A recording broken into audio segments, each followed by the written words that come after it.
जय गुरुदेव। आपके प्रश्नों के उत्तर। खत का जवाब। श्री दिवाकर जी, आपने पूछा है कि दुष्टों का संग पड़ जाए तो क्या करना चाहिए। इस बारे में यह कहना है कि दुष्ट प्रकृति के व्यक्ति सदैव तोड़ने का काम करते हैं। ऐसे लोगों में जोड़ने की कोई भावना नहीं होती। वैसे तो दुष्ट लोग की संगत से हमेशा बचकर रहना चाहिए। उनका संग सदा दुखदायी होता है। श्री रामचरितमानस में आया है कि बरु भल वास नरक कर ताता, दुष्ट संग जनि देय विधाता। दुष्टों की एक और विशेषता कही गई है कि खलन हृदय अतिताप विशेखी, जरहिम सदा पर संपत्ति देखी। दुष्टों के हृदय में एक और विशेष प्रकार की गर्मी अर्थात जलन होती है कि किसी की बढ़ती संपत्ति, ख्याति, समृद्धि, मान सम्मान को देखकर सदा जलते रहते हैं। ऐसे दुष्ट मूर्खों के बराबर होते हैं जो अपने ज्ञान, बुद्धि, अल्पज्ञता के आगे सबको ओछा समझते हैं, अहंकार में फूले फूले फिरते हैं। ऐसे दुष्टों का संग पड़ जाए तो गुरु महाराज कहते थे कि मूर्खों से पाला पड़ जाए तो चुप रहना चाहिए।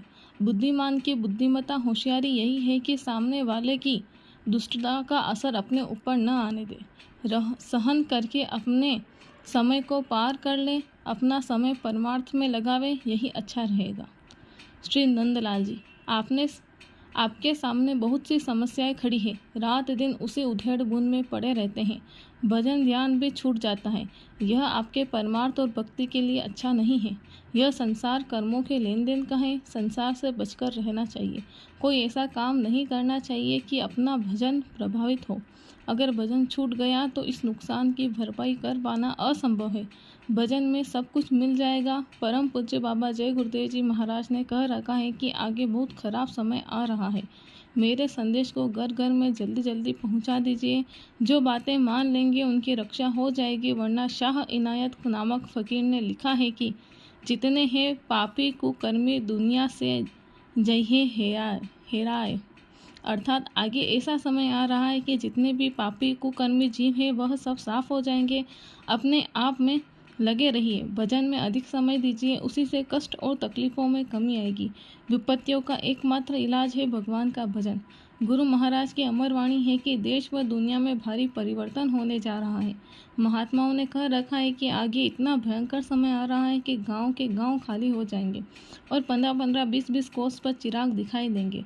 समझौती से काम करते हुए बची हुई श्वासों को भजन में लगाना ही बुद्धिमानी है। श्री संदीप जी, आपको खराब सपने दिखाई देते हैं। यह कई कारण से होता है। चिंतन, देखे गए दृश्य, कल्पना और कुछ स्मृति पटल पर कायम पूर्व के चित्रों के पुनरावलोकन से स्वप्न आते हैं। कभी कभी नकारात्मक शक्तियाँ, प्रेतात्माएं भी स्वप्न देखकर परेशान करती हैं। आप रात्रि में सोने से पहले सुमिरन करके तब सोया करें। जब तक नींद न आवे कानों में अंगुली डालकर भजन किया करें। इससे आपके ऊपर गुरु महाराज की दया हो जाएगी। मथुरा आने पर अपनी समस्या पूज्य महाराज जी को बताइएगा। वह जो कुछ भी कह दे उस पर अमल करिएगा, फायदा मिलेगा। श्री राकेश कुमार जी, आपके मन में नौकरी छोड़ देने का विचार उछाल मार रहा है। इस संबंध में यह कहना है कि अचानक में लिया गया निर्णय प्रायश्चित का कारण बनता है। सहसा करी पाछे पछताही। कोई भी अचानक किया गया कार्य बड़ा पछतावा कराता है। आजकल किसी को नौकरी मिलना मुश्किल है। आपको मिल गई, यह प्रारब्ध का फल है। नौकरी छोड़ने का विचार तब तो ठीक लगता है कि उससे अच्छी और ज़्यादा आमदनी वाली नौकरी मिल जाए। पहले मिल जाए तो पीछे छोड़ना ठीक रहेगा। कई लोग भावावेश में आकर निर्णय ले लिए। जो आय का साधन था वह भी चला गया। अब मारे मारे फिर रहे। नौकरी चले जाने के बाद पछतावा कैसा। अब पछताए हो तो क्या जब चिड़िया चुग गई खेत। इसलिए आपके लिए नेक सलाह यह है कि परिवार, बाल बच्चों की सेवा, गृहस्थी के लिए जो साधन बना है उसको बना रहने दें। अच्छे काम की तलाश जारी रखें। भजन व परमार्थी सेवा को प्रमुखता दें। बाकी काम तो होते ही रहेंगे। भजन से बुद्धि में विवेक जागता है, उचित निर्णय की दिशा मिलती है। जय गुरुदेव।